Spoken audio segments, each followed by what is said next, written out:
बिस्मिल्लाहिर्रहमानिर्रहीम। अस्सलाम वालेकुम दोस्तों, मैं हूं मोहम्मद नईम और आप देख रहे हैं YouTube channel health for everyone. आज की इस वीडियो में हम लोग बात करेंगे कि अंडों से तेल को किस तरह निकाला जाता है। अगर आप लोगों के बाल गिर रहे हैं या कमज़ोर हो गए हैं या टूट रहे हैं और इनकी लंबाई भी नहीं हो रही, तो आप लोग इस तरीके से एग का ऑयल निकाल कर इस्तेमाल करेंगे तो आपके बाल जो हैं वो लंबे होना शुरू हो जाएंगे और गिरना भी कम हो जाएंगे। तो सबसे पहले आप लोगों को चाहिए ये कि इसके लिए अंडों को, देसी अंडों को लेना है। जो बाज़ार में मिलते हैं उनको नहीं लेना। तो देसी अंडे जो हैं वो बाज़ार में भी मिलते हैं, दुकानों से भी मिल जाते हैं, वो नहीं लेने। आप लोगों ने कहीं से गांव से मंगवा लें, खालिस देसी अंडे मंगवाएं, उनका ऑयल निकालेंगे तो आप लोगों के बाल जो हैं वो बढ़ना शुरू हो जाएंगे और गिरना भी कम होंगे और मज़बूत भी होंगे और इनको पूरी मिक़दार में प्रोटीन भी मिलेगी, जिससे इनकी ग्रोथ जो है अच्छी से होगी। तो इसके लिए आप लोगों को चाहिए खालिस अंडे। करना आप लोगों ने ये है कि अंडों को सबसे पहले उबाल लेना है कुछ देर के लिए, जब तक ये अंडे उबल जाएं, बिल्कुल अच्छी तरह से पक जाएं। तो उसके बाद आप लोगों ने इन अंडों को खुश्क करके के बाद इनको अच्छी तरह से छील लेना है। छीलने के बाद इनकी जो जर्दियाँ हैं वो निकाल लेनी है और जो सफ़ेदी वाला हिस्सा है इसको ज़ाया कर देना है।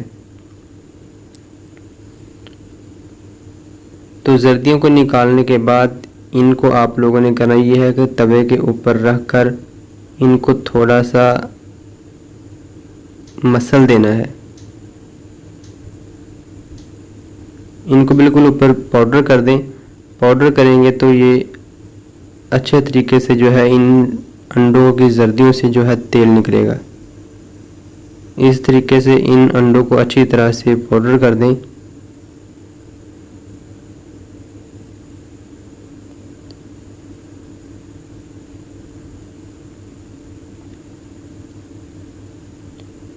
और जैसे जैसे ये जलता जाएगा वैसे वैसे इनसे ऑयल जो है वो निकलना शुरू हो जाएगा। और आप लोगों ने ऑयल जब निकलना शुरू हो जाए तो उसको आहिस्ता से जो है अलग बर्तन में इकट्ठा कर लें।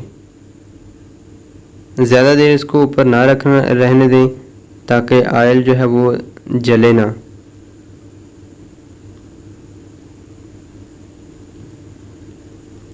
और इसमें इस बात का ख्याल ये रखना है कि जब आप इसको थोड़ा सा बारीक कर देंगे जर्दी को, तो इस जगह से इसको हिलाना नहीं, उसी जगह पे पड़ा रहने दें।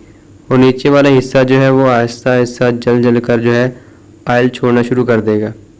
जिस तरह आप ये इस वीडियो में देख रहे हैं कि ऑयल जो है वो इसका निकलना शुरू हो गया है। अब हम इस ऑयल को जो है आहिस्ता से किसी बर्तन में अलग रख लेंगे।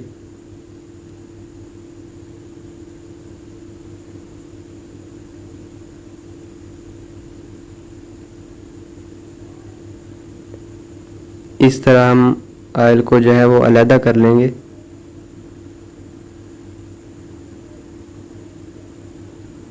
इसको फ़ौरन जो है वो थोड़ा थोड़ा करके अलहदा करते जाइएगा, ताकि अगर ऊपर ऊपर ही पड़ा रहेगा तो ऑयल जो है वो जलना शुरू हो जाएगा और इसकी जो अफादियत है वो कम हो जाएगी।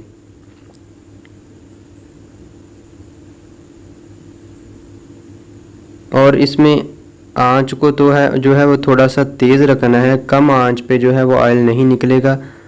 अच्छे तरीके से ऑयल निकालना है तो आंच को थोड़ा सा तेज़ रखें, बिल्कुल भी तेज़ नहीं करनी कि ऑयल जो है वो निकलते साथ ही जलना शुरू हो जाए।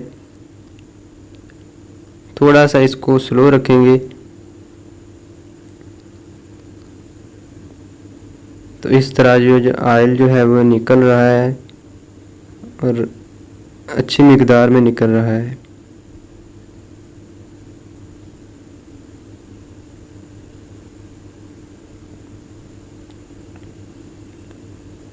और जब आप सब ऑयल निकाल लें, सब जर्दियों में से तेल निकल जाए, तो इसको किसी अच्छी सी शीशी में, कांच की शीशी में रख लें, महफूज कर लें। और दिन में एक बार जब आपने रात को सोना है तब इसको सर पे लगाएं। कोशिश करें कि सर में, बालों की जड़ों में लगाएं, सर के ऊपर, बालों के ऊपर नहीं लगाना, जड़ों में लगाएं और अच्छी तरीके से लगाएं ताकि आपको इसके नताइज जो हैं वो अच्छे से मिलें। बाज़ार से जो ऑयल मिलता है वो प्योर नहीं होता, वो खालिस नहीं होता। ये जो है देखिए कितना गाढ़ा सा है और अच्छी मिकदार में है, अच्छा और खालिस